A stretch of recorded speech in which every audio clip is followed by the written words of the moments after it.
नमस्कार दोस्तों।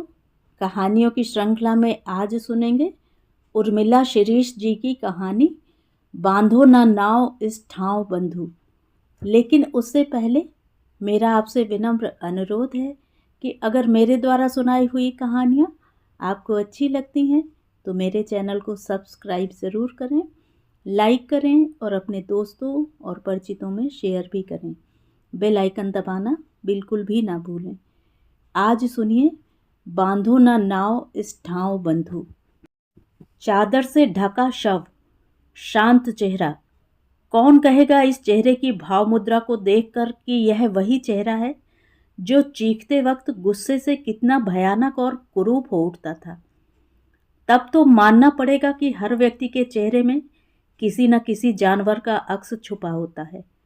रंग हल्का सा पीला हो गया है, जैसे हरे पत्ते को दबाकर रख दिया हो।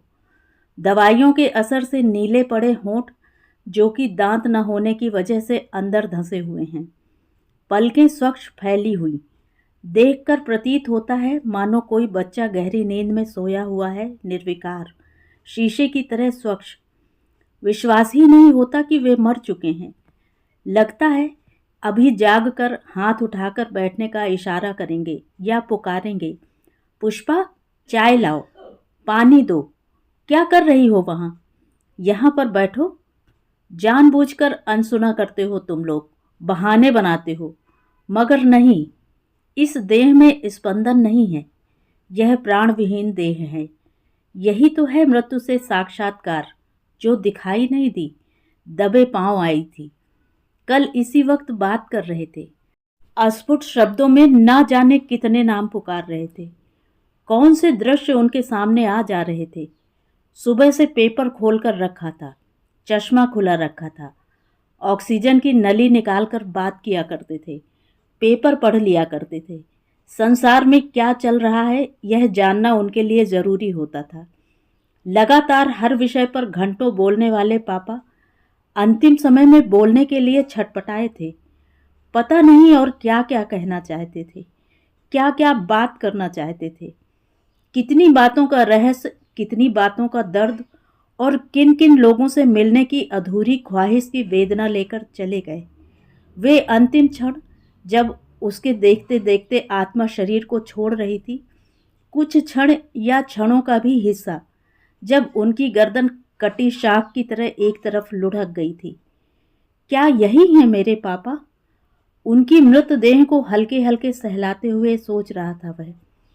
दूसरों के यहाँ होने वाली मृत्यु के बारे में सुनकर कितने हल्के ढंग से लिया करता था वह, बल्कि मजाक बनाया करता था। मगर आज जब स्वयं पर गुजर रही है तो सब कुछ कैसा ठहरा हुआ सा लग रहा है। जब तक दोनों भाई, ताऊ, चाचा वगैरह नहीं आ जाते, तब तक पापा की देह इसी तरह जमीन पर पड़ी रहेगी। डॉक्टर देख गया है, शव अभी ठीक है, बदबू पैदा नहीं हुई है, लेकिन ज्यादा समय तक नहीं रख पाएंगे। सिकुड़े हुए हाथों को छुआ तो पूरा शरीर झंझना गया। खुली हुई मुट्ठियों में सिवाय रेखाओं के कुछ भी तो नहीं है। कितना लड़ते थे तुम पापा? क्यों? क्या इसी दिन के लिए? जीवन का शाश्वत सत्य जानते हुए भी क्यों बंधे थे माया के बंधनों में? सब कुछ रखा रह गया ना। जिन वस्तुओं पर तुम्हारा आधिपत्य था, उनके लिए सभी ने तुम्हें क्या क्या नहीं कहा था। तुम्हारे जीवन की नहीं, मौत की कामना ज्यादा बलवती हो गई थी। निरंतर जलने वाले दीपक की लौ में क्या आत्मा का निवास है, या बाहर पेड़ पर कहीं आसपास कोने में क्या किसी शरीर में प्रवेश पा लिया? अब तक चहल पहल कम हो गई थी। घर में मौत का सन्नाटा गहराता जा रहा था। इधर रात गहरा रही थी, उधर हृदय में कुछ धंसता जा रहा था। भय, शोक, विलाप, विछोह या अकेलापन, या बाप का साया उठने का खालीपन, सारे एहसास अपरिभाषित थे। चींटियों ने सूंघ लिया होगा, सो उनकी कतारें की कतारें आने लगी। आसपास आटे की रेखा खींच दी गई, इत्र छिड़क दिया, अगरबत्ती जला दी गई। उसकी गंध चारों तरफ महकने लगी, मगर उस महक में भी अजीब सी गंध थी। मृत शरीर की गंध, मृत्यु द्वारा छोड़ी गई गंध। बाहर बैठे लोग बातें कर रहे थे, अपनी अपनी बीमारियों की, बच्चों की, किसने क्या क्या दिया, क्या किया, क्या क्या भुगत रहे हैं और शेष जीवन को किस तरह भोगने के लिए विवश हैं। ये बड़े बूढ़े अपने परिवार में एकदम अनुपयोगी हो चुके प्राणी थे। अपने जाने की प्रार्थना तथा मौत की आकांक्षा उनकी बातों में शामिल थी। इस नश्वर शरीर को त्यागने के लिए सृष्टि ने सब कुछ तय कर रखा है। इसलिए यहाँ बैठे बैठे बूढ़े लोगों को अपने कष्टप्रद दिन शेष नजर आ रहे थे। कुछ लोगों को शाम की चाय पीने की तीव्र इच्छा हो रही थी, मगर चाय पीने में संकोच हो रहा था। कुछ लोगों को तेज भूख लग रही थी, मगर खाने में शर्म आ रही थी। लोग क्या कहेंगे कि मृतदेह घर में पड़ी है और तुम खाने के लिए बैठ गए, मगर करें भी तो क्या, पूरी रात जो बितानी है। अंदर कोई कपकपाते और विषाद युक्त कंठ से सस्वर गीता का पाठ कर रहा था। इधर थरथराते कंठ से निकले श्लोकों के बीच कभी कभार हृदय को हिला देने वाली रोने की तेज आवाज आ जाती थी। फिर कोई समझाता, शांत हो जाओ, क्या तबीयत खराब करनी है। फिर पाठ शुरू हो जाता। यही सिलसिला चल रहा था। पापा जिस कमरे में लेटते थे वहां का बिस्तर उठा दिया है।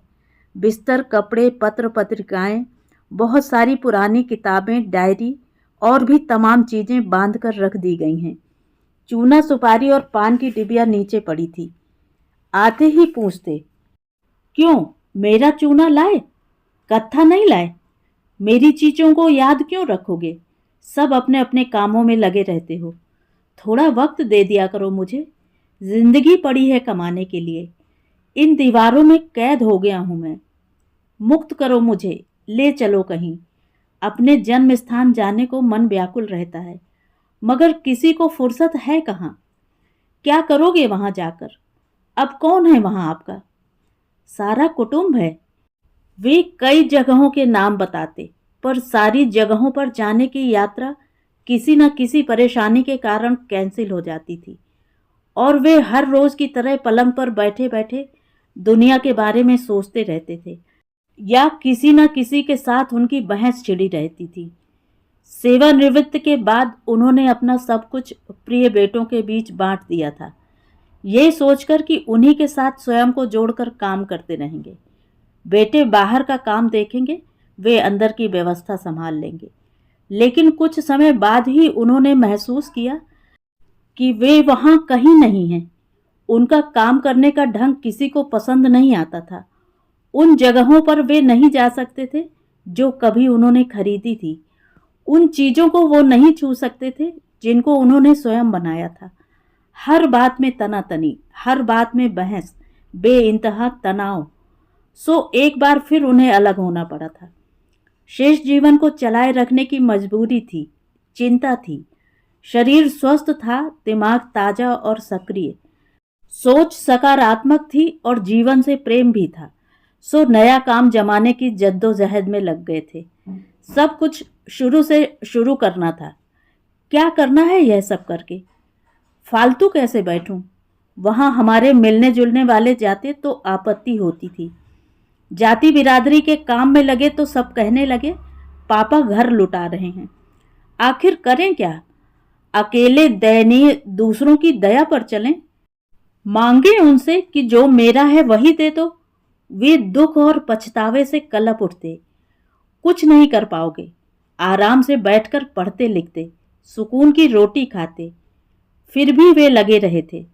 कुछ वर्ष सब कुछ ठीक ठाक चलता रहा था, लेकिन जब शरीर थकने लगा था और काम नहीं संभाल पा रहे थे तो मझला बेटा उनके साथ आकर रहने लगा था। उसके आने से घर में कलह शुरू हो गई थी। ससुर बहू के बीच में जमकर कहासुनी होती थी। इसे समझाओ। आप भी क्यों बोलते हो? क्यों हर बात में दखलंदाजी करते हो? जो कुछ कहना है मुझसे कहो। उससे कहो कि मुझसे तमीज से बात किया करे। मैं उसके पति की तरह उसका गुलाम नहीं हूं, डरता नहीं हूं। बुढ़ापा है, अन्यथा अन्यथा क्या करते?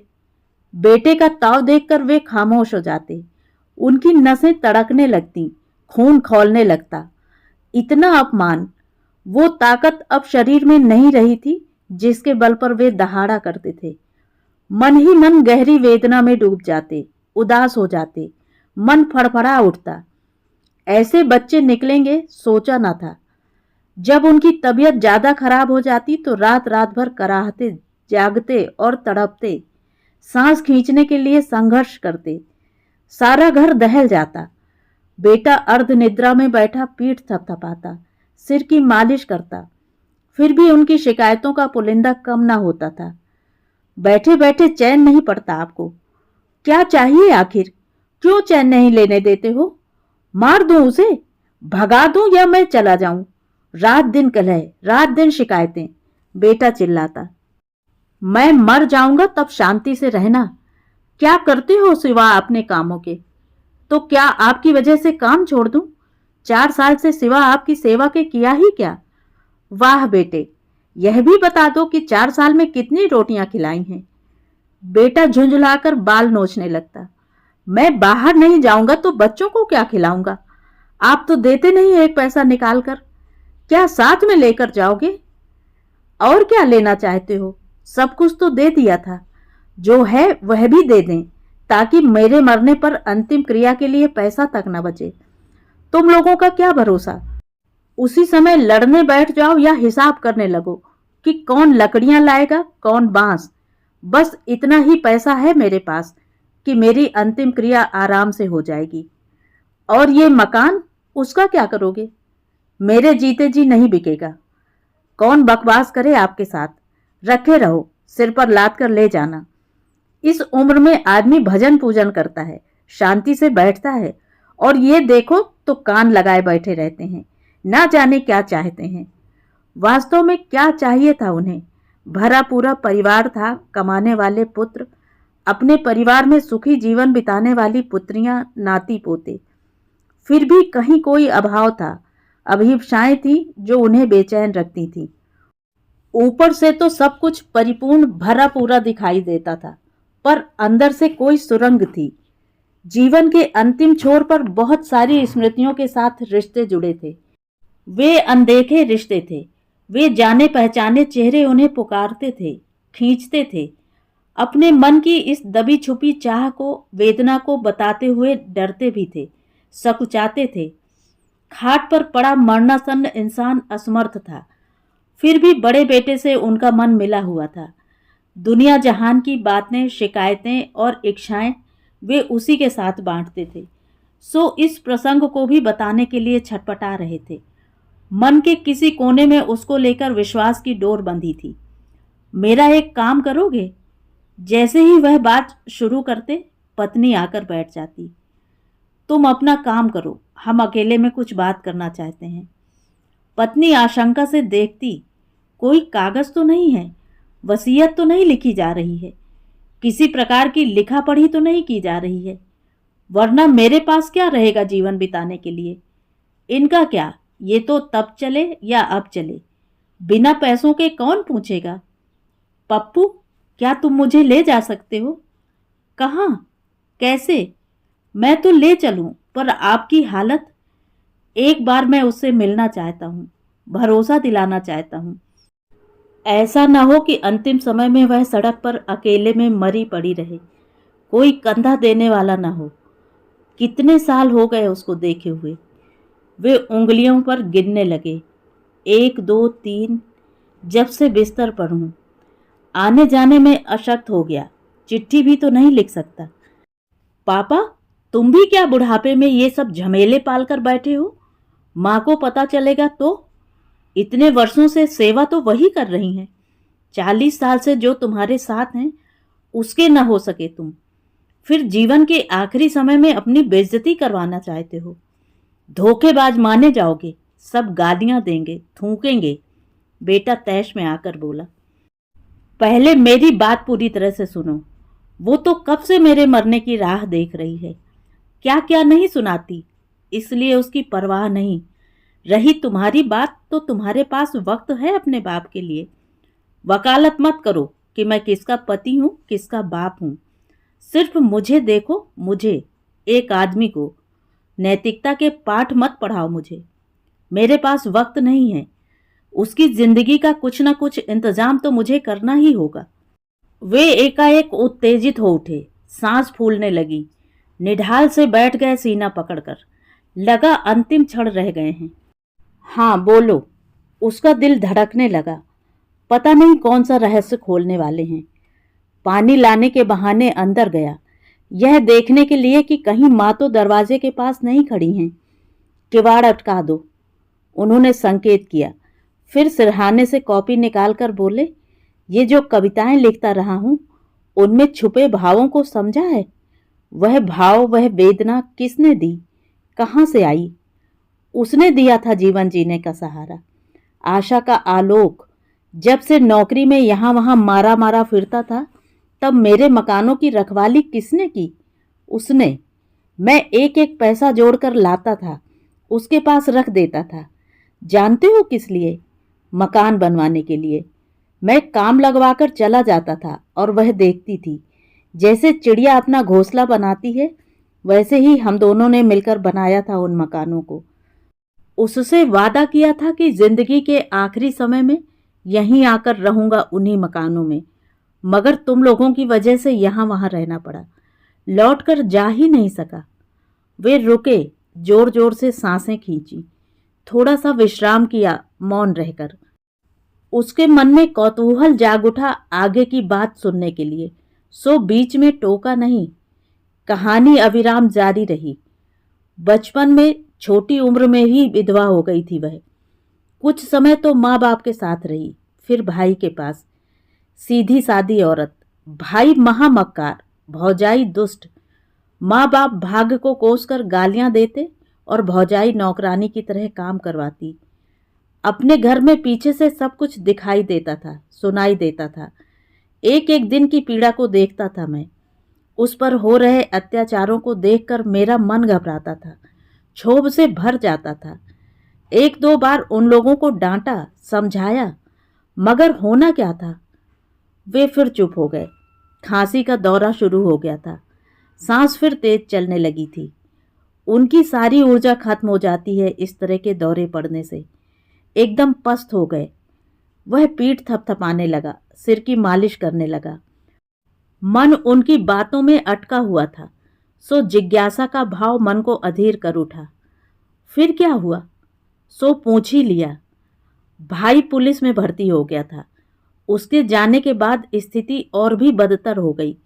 जवान विधवा स्त्री को अकेला जानकर कई मनचले लोग आसपास मंडराते, उसे छेड़ते, संदेश भिजवाते, परेशान करते।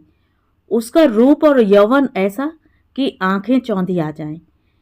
एक ब्राह्मण विधवा स्त्री की इज्जत का सवाल था, और ये मेरे खून और संस्कारों में नहीं था कि कायरों की तरह उसे यूं ही जलील होता देखूं, या कोई बहला फुसलाकर सौदा करके उसे कोठे पर ले जाकर बैठा दे, या धर्म के ठेकेदार धर्म के नाम पर उसे सन्यासिनी या योगिनी बनाकर उसका शोषण करें। सो एक दिन तलवार ले जाकर चिल्लाया, सालों, हाथ पांव काट कर फेंक दूंगा अगर दिखे तो। बूढ़े माँ बाप की परवरिश करने के लिए मैंने एक सिलाई की मशीन खरीद कर दी। बेचारी रूपा पूरा जीवन एकाकी और योगिनी सा बीता। इन कविताओं में उसके जीवन के कितने ही रूप मिलेंगे। आप तो कवि बन गए, उसने मजाक किया। मैं तो सोच भी नहीं सकता था कि आप इतने बड़े छुपे रुस्तम होंगे। इस बुढ़ापे की मिट्टी पलीत करवा के मानोगे। मजाक बनाते हो मेरा? तुमने देखा क्या है जीवन में? तभी बाहर से किसी ने दरवाजा खटखटाया तो वे चुप हो गए। कहना मत, इशारे से कहा उन्होंने। क्या बातें होती रहती हैं तुम दोनों की? पत्नी ने शंका भरी निगाहें चारों तरफ दौड़ाई। पुरानी बातें, पुराने संगी साथियों से जुड़े किस्से कहकर मन बहला रहे थे। हाँ, अब तो तुम्हें अपने ही लोग याद आएंगे। हम तो सदा ही पराए रहे। अपने खानदान वालों की बातें करोगे तो छुपकर ही करोगे। पत्नी ने फिर व्यंग करते हुए कहा। तुम्हें तो नफरत है उन लोगों से। वे तल्ख हो उठे। तो तुम मुझे ले चलोगे? कहाँ? पत्नी फिर बीच में ही चौंक कर बोली। सोचता हूं पापा को उनके खानदान से मिलवा लाऊं। बस एक बार बेटा, तुम नहीं समझोगे शायद, लेकिन मेरी बात तो माननी ही पड़ेगी। उन्होंने अपनी बात समाप्त कर दी और अनमने से लेट गए। दूसरे दिन जब वह पहुंचा तो वे हाँफते हुए बैठे थे। दौरा पड़ा था सुबह, दवाइयों का असर कम ही होता था। क्या सोचा? मुश्किल से शब्द निकले। इस हालत में जा सकोगे? सांस तो ले नहीं पा रहे हो। कुछ हो गया तो? वह चिंतित होकर बोला। मुझे उससे मिलकर कुछ कहना है। ज्यादा वक्त नहीं बचा है। कई बार तो लगता है कि सोते हुए ही प्राण न निकल जाएं। यहीं बुला लेते हैं। किस बहाने? यहाँ नहीं, ये लोग मेरे सामने ही उसे निकाल देंगे। तो मेरे घर कुछ दिन रहने के बहाने चलो। वे गहरी चिंता में डूब गए। देर रात तक मौन हाँफते रहे। कोई गहरा अवसाद और चिंता उनके मन को मथे जा रहा था। यह भी तो जाएगी वहां, जबकि हम अकेले में बात करना चाहते हैं, सुख दुख की बातें, भविष्य की बातें करना चाहते हैं। वे बच्चे की तरह किलक उठे। पापा, यह सब कहते कहते रुक गया वह। कल ही तो डॉक्टर ने बताया था कि वे ज़्यादा दिनों तक नहीं रहेंगे, मुश्किल से 1 महीना। ऑक्सीजन सिलेंडर घर में रखो, जब ज़रूरत हो तब लगा दिया करो। लेकिन यह भी कब तक? एक समय के बाद शरीर सब छोड़ देता है, प्रकृति अपना काम करती है। ईश्वर के बनाए विधान में कितना हस्तक्षेप कर सकते हैं हम? ज़्यादा दवाएं, ज़्यादा ऑक्सीजन, मतलब उन्हें कष्ट ही देना है। तुम लोग मेरे पीछे पड़े रहते थे कि मैं वहाँ के मकानों को नहीं बेचता, पैसा नहीं देता, सब कुछ छुपा कर रखता हूँ, छाती पर रख कर ले जाऊंगा, कंजूस हूँ, स्वार्थी हूँ। ऐसा नहीं है बेटा। वे बहुत ही कोमल स्वर में बोले जा रहे थे। उनकी आंखें नम हो गई थीं। उन मकानों की कीमत तो मिल जाएगी। यहाँ तुम नया मकान ले लोगे, पैसा जमा कर लोगे। इन्होंने अपनी सुरक्षा के लिए अपना हिस्सा पहले ही लिखवा लिया। पर सोचो, उसका क्या होगा? वह कहाँ जाएगी? इतनी बड़ी दुनिया में कोई नहीं है उसका। क्या बात चल रही है मकानों की? वे मकान तो फसाद की जड़ हो गए हैं, मनहूस हैं। पता नहीं ऐसा क्या मोह है कि बेचने ही नहीं देते। किराएदार हजम कर लेंगे तब मानोगे।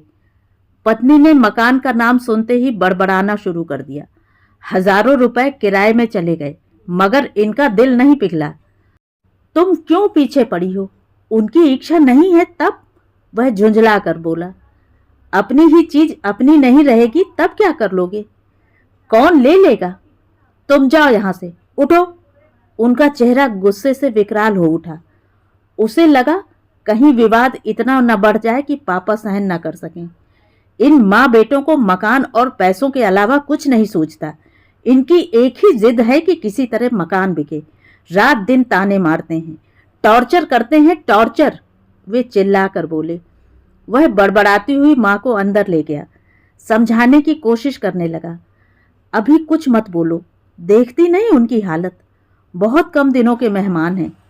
कहते कहते वह द्रवित हो उठा। घर में तनाव छा गया। वे भी शांत होकर पड़े थे। बिना मज्जा का शरीर चारपाई से चिपका हुआ हल्के हल्के कांप रहा था। आधी रात का समय। अब वे कुछ कुछ बोलने की स्थिति में आ गए। बैठो। क्या कह रहा था मैं? उन्होंने अधूरी छोड़ी बात को पुनः कहना आरंभ किया। जब वो यहाँ आकर रहने लगी तो लोग मेरे ऊपर शक करने लगे। पत्नी पता करवाती रहती थी, पर वो कोई सामान्य संबंध नहीं था जो दुनिया के चोट पहुंचाने या डराने धमकाने या बदनाम करने से टूट जाता। वो शरीर से परे था, इस संसार के नियम कायदों से अलग। उसमें भावना थी, विश्वास की किरणें थीं। बात सिर्फ औरत आदमी के संबंधों की नहीं थी, बात थी एक बेसहारा औरत की अस्मिता और जीवन रक्षा की, उसकी सुरक्षा और जिम्मेदारी की। जिम्मेदारी भी ऐसी जिसमें कोई स्वार्थ न था। वह आवाज सा उनका मुंह देखे जा रहा था। तुम सोचो, हमें ले जाने का उपाय करो, वे आदेशात्मक लहजे में बोले। बड़ी गाड़ी का इंतजाम करना होगा। हाँ, ये ठीक रहेगा। आपने इतने वर्षों में तो कभी कुछ नहीं बताया। अब मिलने मिलाने का जुनून सवार हो गया। 4-5 साल से मन ही मन सोचता आ रहा था, गुनता था। उतनी याद ना आती थी। अपने जीने की आशा थी कि 4-6 साल जिएंगे ही, मगर अपने हाथ में सब कुछ थोड़े ना होता है। जैसे जैसे जीवन कम होता जा रहा है, तकलीफें बढ़ती जा रही हैं, वैसे वैसे उसकी तरफ मन दौड़ता है। उसकी चिंता सताने लगी है। यहाँ तो तुम सब हो, घर मकान है, सुख सुविधाएं हैं, दवा है, डॉक्टर है। उसके पास तो कुछ भी नहीं है। बीमार होगी तब भी नहीं कहेगी, भूखों मरेगी तब भी नहीं मांगेगी। वहां से निकाल दोगे तो फुटपाथ पर पड़ी भीख मांगेगी या किसी का जूठन साफ करेगी। मेरे जीवन भर के प्रयासों पर पानी फिर जाएगा। ऐसी दुर्दशा करनी होती तो इतना क्यों करता। मैं यहाँ रख लूं अपने पास? आप ही 2 लाइनें लिख दो, बुलवा लेता हूँ। कहने को तो कह गया, लेकिन अंदर से उसका मन इस बात के लिए जरा भी तैयार न था। माँ के सामने एक ऐसे जीते जागते हिस्से को लाकर रख देना जिसे वह कभी स्वीकार नहीं करेंगी। और क्या पता पति पत्नी के बीच जो इतनी नफरत है, कड़वाहट है, उसका कारण कहीं यही तो नहीं है। कुछ समय के लिए पापा को मैं अपने साथ रखना चाहता हूँ। क्यों? मैं चाहता हूँ उनके पास 24 घंटे रहूं, उनकी सेवा करूं, उनसे बातें करूं। इन दिनों वे अपने बीते दिनों तथा लोगों को बहुत याद करते हैं। यहीं आकर रहने लगो, वहां कौन देखभाल करेगा? तुम दोनों के ऑफिस जाने पर अकेले पड़े रहेंगे। नौकर का क्या भरोसा? जाने मत देना, इनका भरोसा नहीं। उनसे कहो कि उनका जाना असंभव है। अकेले में बच्चों या भाभी के प्रभाव में आकर मकान न लिख दें। ऐसी कौन सी बातें हैं जो घंटों कमरा बंद करके आपस में करते हैं। मझला लड़का माँ को समझाने लगा। शाम को पत्नी आकर बैठ गई, प्यार जताते हुए बोली, वहां परेशान हो जाओगे। दोनों ऑफिस चले जाते हैं, नौकर रहता है। मैं यहाँ बच्चों को नहीं छोड़ सकती, वरना मैं तो जाऊंगा। उनके पास भी रहना चाहिए, वो मुझे ले जा रहा है। ऐसी हालत में एक बार सबको देखने की दिली तमन्ना है। यहीं बुला लेते हैं सबको। आदमी तो आ जाएंगे, पर मेरे मकान, मेरे पुरखों की धरोहर, वे जगहें, वहां जाते जाते कुछ हो गया तो? कुछ नहीं होगा। हो भी गया तो धन्य भाग, जो अपनी जन्मभूमि पर जाकर मरूंगा। जाने की जिद सवार थी उन पर। वह क्या करता? एक तरफ जीवन की आशा छोड़ते, देह त्यागते पिता की प्रबल इच्छा का आग्रह, तो दूसरी तरफ परिवार के दबाव तथा माँ का विश्वास। उनको ले आऊं? वह सोचता, हो सकता है पापा ने जाने का विचार त्याग दिया हो, लेकिन हड़बड़ा भी जाता। क्या पता कब सांस टूट जाए। कहीं ऐसा न हो कि मैं उधर जाऊं, वो इधर चल दें। जब उनकी नींद खुली तो रात के 11 बज रहे थे। खाने का निश्चित नहीं था, नमक बंद था।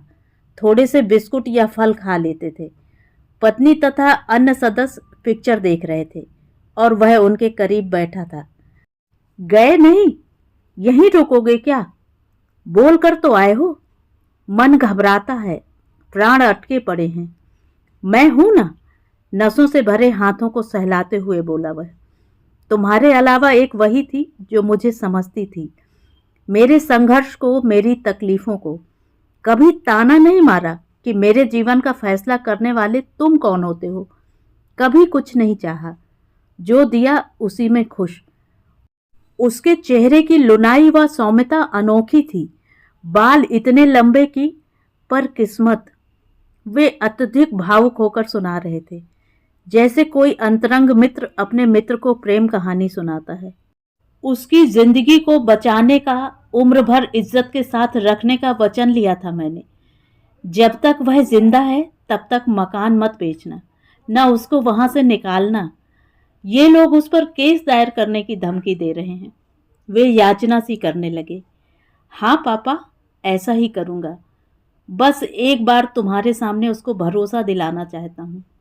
वह दुखी हो उठा। कैसी अजीब स्थिति, बल्कि धर्म संकट आ खड़ा हुआ है।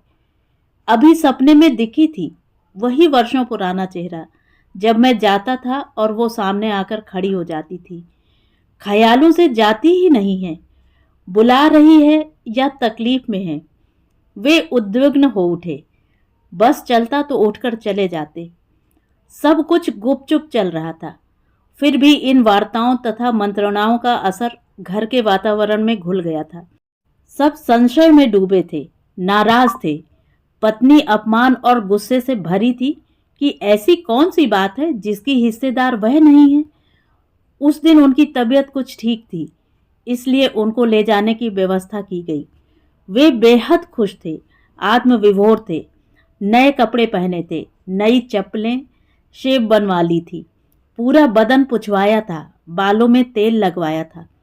सबको ताज्जुब हो रहा था कि वे किसी को भी साथ क्यों नहीं ले जा रहे हैं। जरूर बाप बेटे की कोई साजिश है, कहीं कोर्ट या वकील के पास तो नहीं जा रहे हैं। अन्यथा ऐसी क्या बात हो सकती है जिसमें कोई तीसरा शामिल नहीं हो सकता। लेकिन आधे रास्ते से लौटना पड़ा। रास्ते में ही उनकी तबीयत बहुत ज़्यादा बिगड़ गई थी। एडमिट होना नहीं चाहते थे। हॉस्पिटल मत ले जाना, जिद पकड़े रहे। उससे नहीं मिल पाऊंगा, उसका कोई नहीं है। शब्द जैसे निःसृत हो रहे थे उनकी जुबान से। घर में ही डॉक्टर आए, ऑक्सीजन लगा दी। बीच बीच में ऑक्सीजन हटाकर कुछ बोलते, वो भी टुकड़ों में। मुझे जाना है, उसको देखना है। मेरा घर देखो, बाहर कोई खड़ा है। उसके हाथ पांव कांपने लगे। पापा सेमी कोमा में चले गए। क्या करूं मैं, किससे कहकर बुलवाऊं उन्हें। यह ऐसी बात थी जिसे किसी को भी नहीं बताया जा सकता था। वहां ऐसा कोई व्यक्ति था ही नहीं जिसे भेजकर रूपा को बुलाया जा सके। यह आशा टूटने का सदमा था, या शरीर की थकान, या अवसान की बेला। सांध बेला में अंततः वे संसार की यात्रा से अंतिम विदा ले चुके थे। रात कब बीत गई बैठे बैठे उन्हें देखते हुए पता ही नहीं चला। पापा, उसके हृदय से हुक सी उठी। बुढ़ापे को ही लोग क्यों याद करते हैं? इसलिए कि वह अभी अभी होकर गुजरा है, जबकि जवानी का वह समय जब आपने रात दिन मेहनत की थी, कठोर श्रम किया था। अपनी फरमाइशें पूरी करने के लिए मेहनत करनी पड़ती है। कैसे चुन चुनकर अपने सपनों को साकार किया था।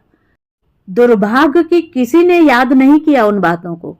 सबने हिसाब किताब पूरे कर लिए आपके साथ। आपको ही घोषित कर रखा था लालची, स्वार्थी, कठोर। उठो बेटा, हाथ मुंह धो लो, बीमार पड़ जाओगे। तुम्ही को सब कुछ करना है। ताऊजी पास आकर बैठ गए, लेकिन नहीं, वह एक पल के लिए भी नहीं उठना चाहता था। जब तक पापा का शरीर है तब तक पवित्र रहना ही चाहिए। रात से लेकर अब तक कितनी बार इत्र छिड़का, अगरबत्तियां जलाता रहा। उसने वहां के कुछ पुराने परिचितों को खबर करवा दी थी। हो सकता है रूपा को पता चल जाए, वह आ जाए। उसके आने पर किसी प्रकार का तमाशा न खड़ा हो जाए, इस बात की चिंता भी उसे थी।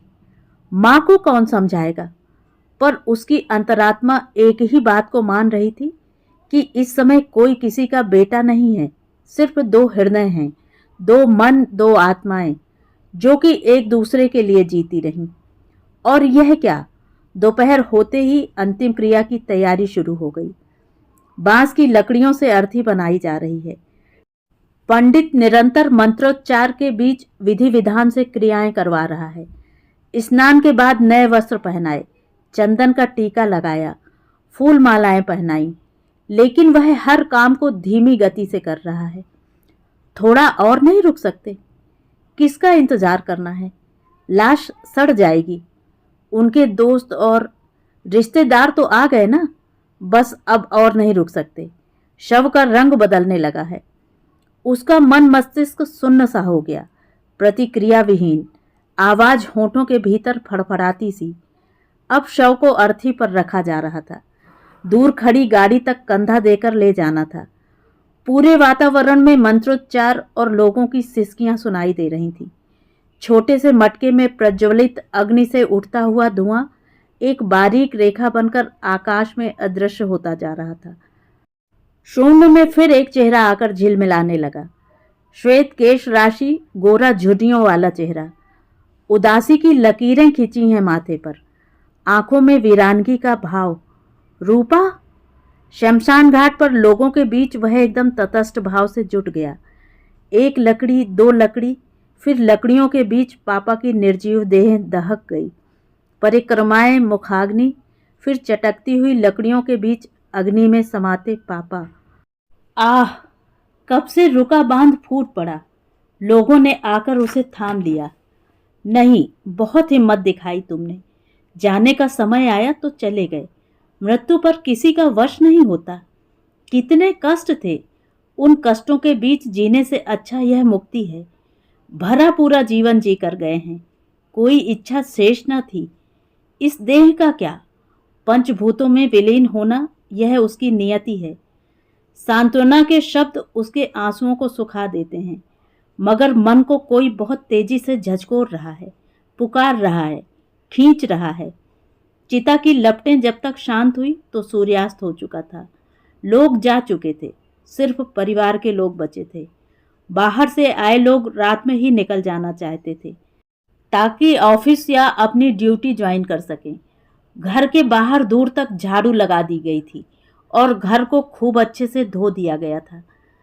इतना बड़ा कमरा कितना छोटा लगता था उनके रहते। सारा सामान एक कोने में बिखरा पड़ा था कचरे के पास। ये किसने फेंका? एकाएक वह इतनी जोर से चिल्लाया कि सारे लोग भागकर आ गए। क्या हुआ? इतनी जल्दी पड़ी थी सामान फेंकने की? सब फालतू सामान है। फालतू? वर्षों से रखी उनकी कॉपी, डायरी, अखबार, किताबें खोलकर देखी किसी ने? बस तुम सबको तो उनकी पेटी से मतलब है। पेटी फेंकी तुमने? उसके मुंह से ऐसे कड़वे शब्द सुनकर सब हतप्रभ रह गए। कुछ मत बोलो, होश में नहीं है। 2-3 दिन से पूरी पूरी रात जागता रहा। किसी ने समझाया। वह वहीं पालथी मारकर बैठ गया। एक एक सामान बीनने लगा, सहेज कर रखने लगा। इसमें उनका नितांत व्यक्तिगत संसार बिखरा पड़ा था। छुपा था एक ऐसा रहस्य जिसके बारे में सिर्फ वही जानता था। सभी लोग नहा धोकर चाय पी रहे थे या खाने के लिए बैठ गए। उनको खाते देखना ऐसा लग रहा था जैसे वर्षों से भूखे हों। दाल अच्छी बनी है, कोई कह रहा था। सब्जी नहीं बना सकती थी तो चटनी बना लेती, कोई दूसरा कह रहा था। सुबह उठकर अस्थियां चुनकर नर्मदा जी में विसर्जित करनी है, फिर इलाहाबाद जाना होगा। 13वीं कैसी करनी है? कौन कौन आया था? किस किस को बुलाना है? आदि बातों पर चर्चा चल रही थी, लेकिन वह उन सब से अलग मौन बैठा था उनकी तस्वीर के सामने। सब लोग एकाएक चुप हो गए कि उसे बुरा लग रहा होगा। मनुष्य को तस्वीर बनने में कितना सा वक्त लगता है। मनुष्य के जीवन की यही परिणति है शायद। उसका मन विचलन से भर उठा। जाकर उनके कमरे में जा बैठा। एकदम खाली सपाट कमरा, सारी चीजें निकाल दी गई थीं। एक शून्य सा फैला था। बचपन की एक एक याद आने लगी। एक तीखा अपराध बोध मन को रुलाने लगा। मैं उनकी इच्छा पूरी न कर सका। वे छटपटा रहे थे और मैं प्रश्नों प्रति प्रश्नों में उलझा हुआ था। कितनी तुच्छ थी हमारी इच्छाएं कि हर वक्त मकानों को लेकर लड़ते रहे, उन्हें कोसते रहे, उन्हें गलत समझते रहे, बेचने के लिए मजबूर करते रहे। उसे क्या पता था कि वहां उनकी आत्मा है, मन अटका पड़ा है, जीवन ज्योति है, जीवन का एक ऐसा अंश जो सजीव है। सोचते सोचते झपकी सी लग गई या शोक में डूबा था। तभी लगा कि कोई दरवाजे के बाहर खड़ा है। एक दुबली पतली बूढ़ी काया झुकी हुई, गोया कि शोक का भार न सह पा रही हो। वह तुरंत उठकर गया। कौन है? मैं हूं भैया, यही घर है महाराज का। हाँ, वह सिहर गया। न जाने क्या घटित होने वाला है। रूपा? वह आश्चर्य से देख रहा था। पीछे मुड़कर देखा, घर वाले कहाँ हैं? किसी ने सुना तो नहीं? आज जैसे ही खबर लगी संध्या को, वैसे ही चले आए। वो पतली छायाकृति अब ठीक उसके सामने खड़ी थी। सीधे पल्लू की साड़ी, सिर पूरा ढका हुआ। गोरा रंग अब भी क्रिस्टल की तरह चमक रहा था। गालों की जगह मोटी मोटी झुर्रियां, जैसे खूबसूरती के साथ चटाई को बुना गया हो। अंदर चली जाओ। वे अंदर सकुचाती सी आ बैठी। तस्वीर के ठीक सामने बैठी वह पापा को देखे जा रही थी, जैसे मौन संवाद चल रहा हो। पूरे घर में सघन नीरवता थी। रात भर से जागे लोग थककर यहां वहां जमीन पर लुढ़के पड़े थे। उस नीरव कमरे में दीपक की लौ ही साथ दे रही थी। अकंप लौ जैसे दिग दिगंत की हलचलों को थामे हुए हो। पापा की आंखों वाला जो एकटक रूपा को देखे जा रहा हो। उसने गौर से देखा, झुर्रियों के आवृत्त से झांकती आंखें जो कभी बहुत सुंदर और भावप्रवण रही होंगी। ये कैसे आ गई? भाई ने घृणा से कहा। आखिर है तो किराएदार। वह उनको लेकर सतर्क हो गया, अतिरिक्त सफाई देने लगा। अब आ गई ढोंग करने। इतने वर्षों से कब्जा किए बैठी है। बड़ी दया दिखाते थे वे इस पर। इसी की वजह से नहीं बेचे मकान। वह चुप रहा। वे जहां बैठी थी जाकर बैठ गया। इस स्त्री के हृदय में क्या चल रहा है महसूस कर सकता था वह। पापा ने कहा था वह नितांत अकेली है। दूसरे मकानों से जो किराया आता था उसी से गुजर बसर होती थी। अब कौन उनको पैसा देगा, जबकि किराया न देने के लिए यहाँ से ताकीद की जाएगी। अंतिम दर्शन न हो सके। वे फिर बुदबुदाईं। वो तो आना चाहते थे। उसने चारों तरफ देखकर धीमी आवाज में कहा। चले गए। वे फिर बुदबुदाई। उसने उनका हाथ थाम लिया, नरम छोटा सा गुदगुदा हाथ। बेशब्द सांत्वना दी। ईश्वर! वेदना से भरी आह निकली उसके मुंह से। उन्होंने साड़ी के पल्लू में से चाबियों का गुच्छा निकाला और उसके हाथ में रख दिया। मकान की चाबी है। आप कहाँ जाओगी? कहीं भी। कैसे निर्विकार भाव से बोली वे। आप वहीं जाकर रहो, उसी मकान में। मेरी जिम्मेदारी है आपको रखना, पापा ने कहा था। उन्होंने साड़ी का पल्लू ऊपर खिसकाकर उसे गौर से देखा, जैसे परख रही हों। अब तक सब लोग आसपास खिसक आए थे, या जाने अनजाने उनके कान इधर लगे हुए थे। इसलिए जो बात जहां थी वहीं रुक गई। वह इस समय इस बारे में ज्यादा बातें भी नहीं करना चाहता था, मगर रूपा के लिए यही वक्त था फैसला करने का। उठकर बाहर जा खड़ी हुई। साथ में आया लड़का ऊँघ रहा था। उसका मन घुमड़ने लगा। पापा को अग्नि को सौंप वह भी किसी ऐसे व्यक्ति के साथ बैठकर बातें करना चाहता था जो उनको बहुत चाहता हो, समझता हो। अपने लोगों के लिए मन कैसा तड़पता है। सुबह चली जाना, उसने बाहर बैठते हुए कहा। वे बेंच पर बैठ गईं। वह बाकी के सदस्यों के जाने का इंतजार करने लगा, ताकि एकांत में पापा द्वारा कही गई बातें बता सके। उसने चाबी का गुच्छा वापस उनके हाथ में रख दिया। जैसे रहती थी वैसे ही रहो, मैं हूं ना, उसने जोर देते हुए विश्वास दिलाना चाहा। उन्होंने आपके जीवन की रक्षा की थी। वह डर गया, कहीं ये बातें भाई या माँ तो नहीं सुन रहे हैं, अन्यथा इस शोक में भी हंगामा खड़ा हो जाएगा। फिर भी वह पुनः बताने लगा। आपसे मिलने आ रहे थे, पर रास्ते में तबीयत बिगड़ गई तो वापस लौटना पड़ा। नाम पुकारा था कई बार। आप चिंता क्यों करती हो? उसने देखा, अंदर से भाई इशारा करके बुला रहा है। जाने तो इसको, क्यों बैठी है यहाँ? मकान खाली करवाना है। 40 साल हो गए, कानूनन कब्जा कर सकती है। रात में कहाँ जाएगी? उसने भाई को चुप रहने को कहा। ये वक्त है ऐसी बातें करने का? कोई सुनेगा तो क्या होगा? अभी तो राख भी ठंडी नहीं हुई होगी। उसका गला भर आया। अब देखते हैं कौन रोकता है। अब तक तो उनकी वजह से रुके रहे। भीख मांगेगी सड़क पर। चुप रहो, वह गुस्से से बिफर पड़ा। न जाने कितनी देर तक बहस होती रही।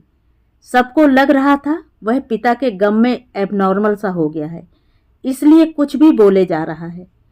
थोड़ी देर बाद जब वह बाहर निकला तो देखा रूपा वहां नहीं है। गेट तक तेजी से भागकर गया। सड़क से थोड़ी दूर चलकर कच्ची पगडंडी शुरू होती है। आसपास लंबी घास खड़ी है। लाइट का प्रकाश मध्यम पीला था। आंखें गड़ाकर देखने पर नजर आईं 2 धुंधली आकृतियां। मन किया दौड़ पड़े। पता नहीं कितनी देर तक अकेला संज्ञा शून्य सा खड़ा रहा, फिर भारी कदमों से बाहर बेंच पर कटे वृक्ष की तरह गिर पड़ा। कुछ चुभने पर हाथ से झटका तो कोई चीज झन्न से गिरी। लाइट जलाई तो देखा वही चाबियां थीं। उसे लगा वह चेतना शून्य हो गया है। शरीर में गति नहीं है, स्पंदन नहीं है। आंखों के सामने एक उड़ती हुई आकृति है जिसे वह पकड़ नहीं पा रहा है। इतने बड़े शहर में, बल्कि संसार में कहाँ खोजूंगा उन्हें। उसे यूं स्वयं से बातें करते देख सारे लोग घबराकर बाहर आ गए। कोई कह रहा था शोक संतप्त है, कई रातों से जागा है। कोई कह रहा था बड़ा बेटा है, अपने हाथों से अग्नि को समर्पित किया है, सदमा बैठ गया होगा। दुखी क्यों नहीं होगा, आखिर थे तो पिता ही। मगर उसके हृदय में तीव्र वेग से व्यथा की आंधी चल रही थी और बेतुके से शब्द निकल रहे थे। सबको लगा अब वह विलाप कर रहा है। तो ये थी कहानी। कहानी आपको कैसी लगी कमेंट करके ज़रूर बताएं।